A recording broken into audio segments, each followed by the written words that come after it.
welcome back to another video. Now this video will be dealing with the number systems worksheet, that is the chapter number systems worksheet 1.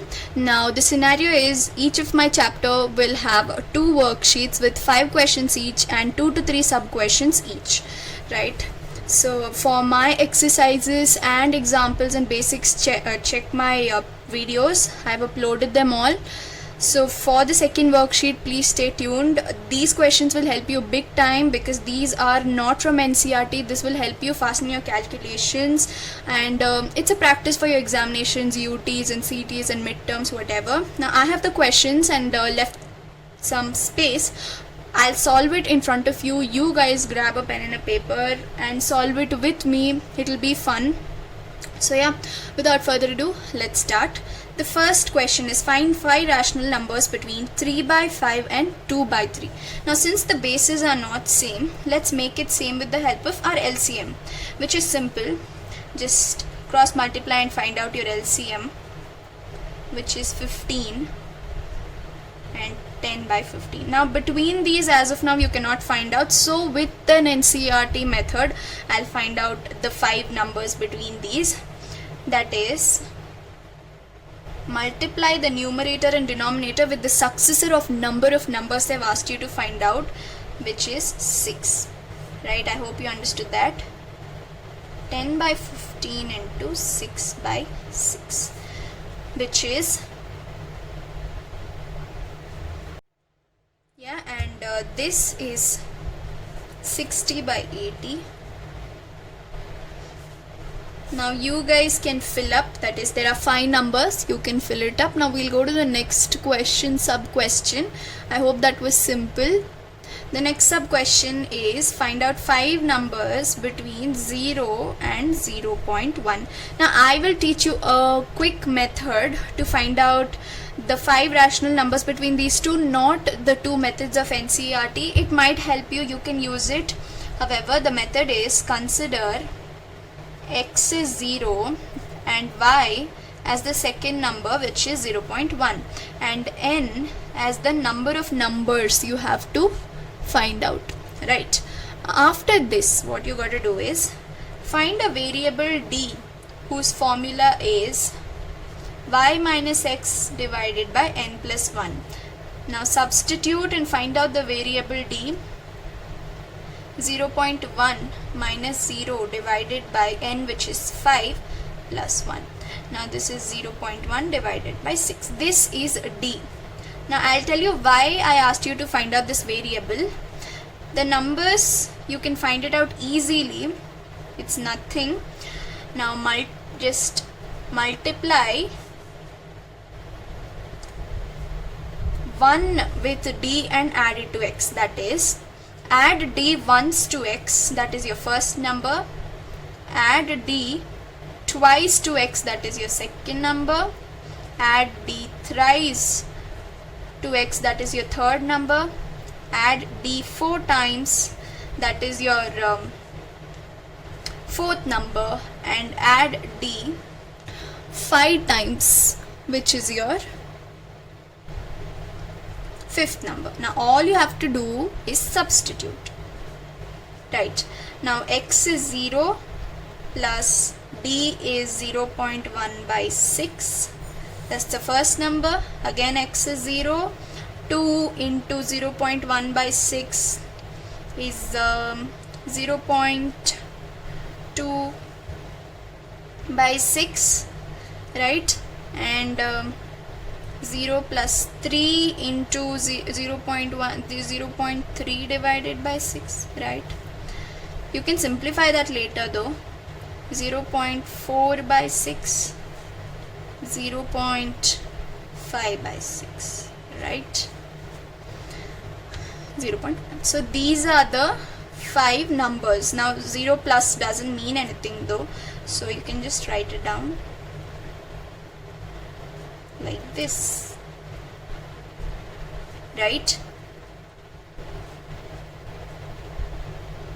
So yeah, these are the 5 numbers. Actually you could have simplified it, like you could have taken 2 out and then 2 ones are, 2 threes are, and written it as 0.1 by 3 and all that, but Yeah, it's left up to you. Simplification is always left up to you. Now we'll go to the the second question, which is true or false. Now these again, true or false, are not there in your NCERT. It will help you guys, it will help you in your exams. Let's see what it is. Every terminating decimal is a rational number. Is it? Okay, let me take an example. 2.1. Now this is terminating, that is, it stops after particular decimal number. Now can I write 2.1 as 2.1 by 1? Right, P by Q form. Right, so terminating decimal expressed in form of P by Q, therefore it's a rational number, so it is true.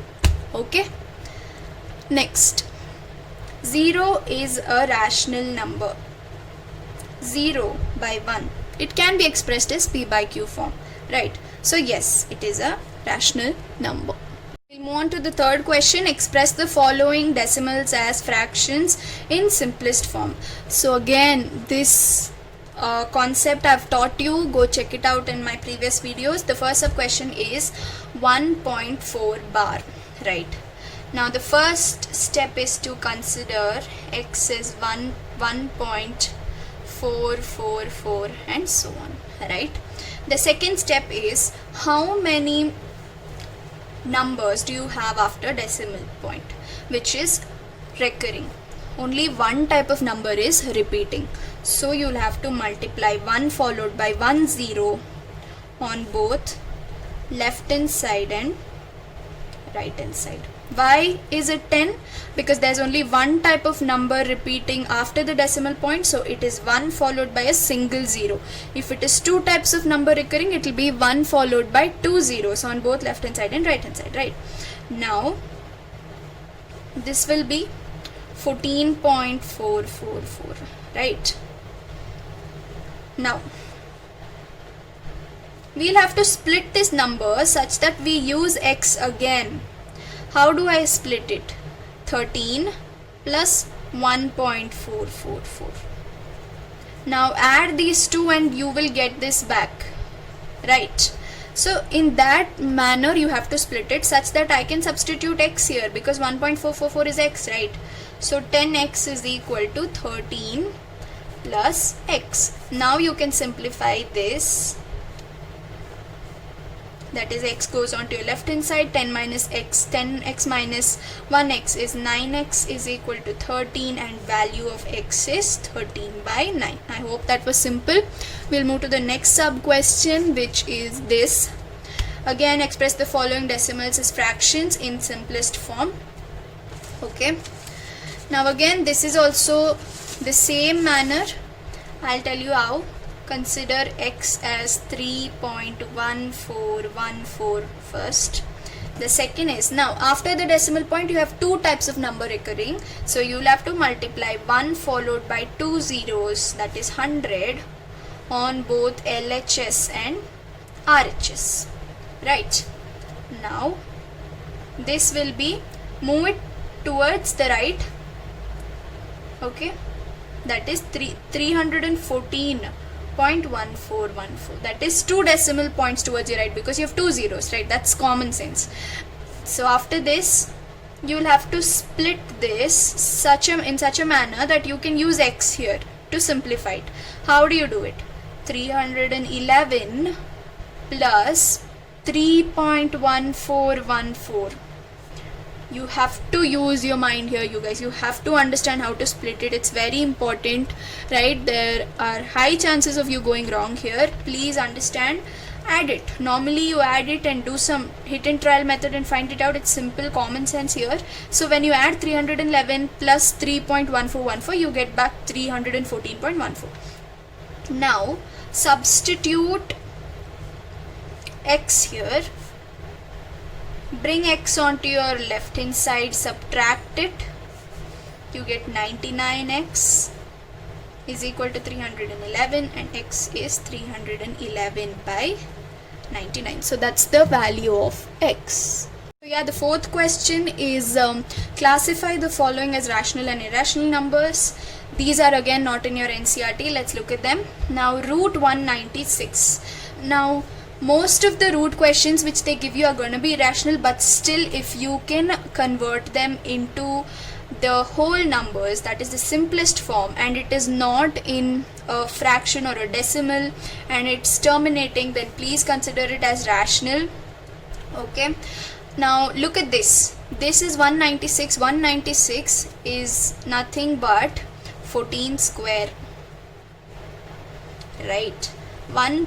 The 14 square is only represented as root 196. So the answer is 14 here, and 14 is a perfect whole number, therefore it is a rational number, right? The next one. Now look at this. I've taught you in my previous videos that the sum or a difference of an irrational and a rational number is always going to be a rational number, right? Now, because root 7, right, you have 2 2s are 4 and 3 3s are 9. You don't have anything, a whole number into whole number giving you 7. So it is an irrational number, but 2 is a whole number. The next question is again 3 plus root 3. This is an irrational and this is a rational. The sum or the difference of rational and irrational numbers is always a rational number. That's it. The last question, rationalize the denominator. This is very simple. I'll teach you. As I've taught you previously, you just have to multiply the same term with a change in the symbol. That is, if it is positive, write it as negative. If it is negative, write it as positive. Right. This is going to be 8 minus 5 root 2. 8 minus 5 root 2. Now this is in the form of a plus b into a minus b, or you can look into the identities.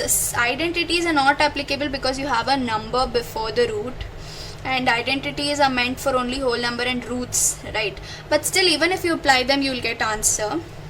But you can consider the identity a plus b into a minus b, which is a square minus b square, right?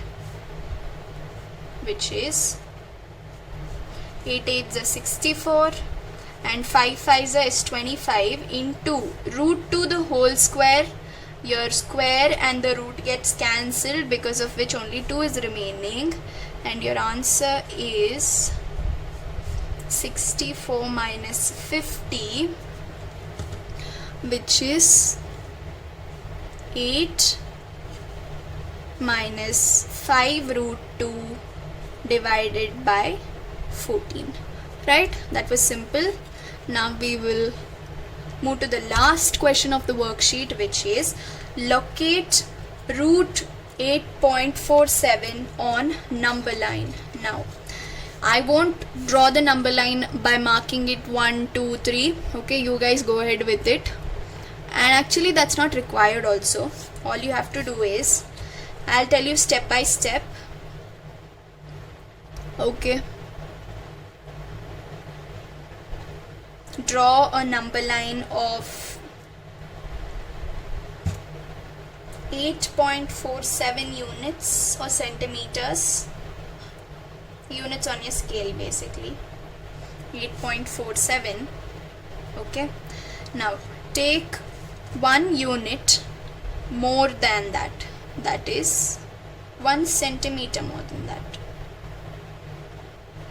Okay, now this is 8.47 and the entire thing is 9.47 because you have taken a unit extra, right? Now what you have to do is do it in your pencil, guys. Okay, draw a perpendicular line, an exact perpendicular line. It has to be 90 degrees. Now take your compass and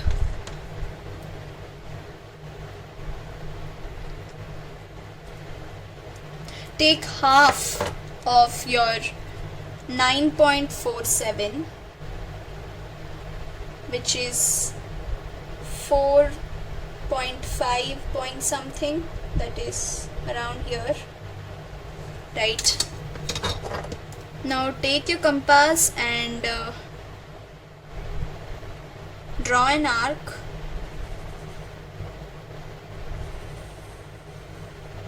If your measurements are accurate, it will stop here.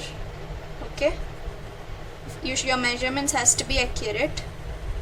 Okay, make sure yours is accurate. And yeah, now what you have to do is extend this number line a bit, because you're gonna mark your root 8.47 over there. Now join this. Now this is a right angle triangle. This is a perfect right angle triangle. Now what you have to do is simple. Take this perpendicular as your radius and drop an arc. That's it. Now this is root 8.47. Now that ends the worksheet 1 of number systems. I hope you understood. I hope this was helpful apart from your NCERT. Now for more such videos, stay tuned to my channel. Please consider clicking that subscribe button. It will encourage me to make more such videos. Share it to your friends.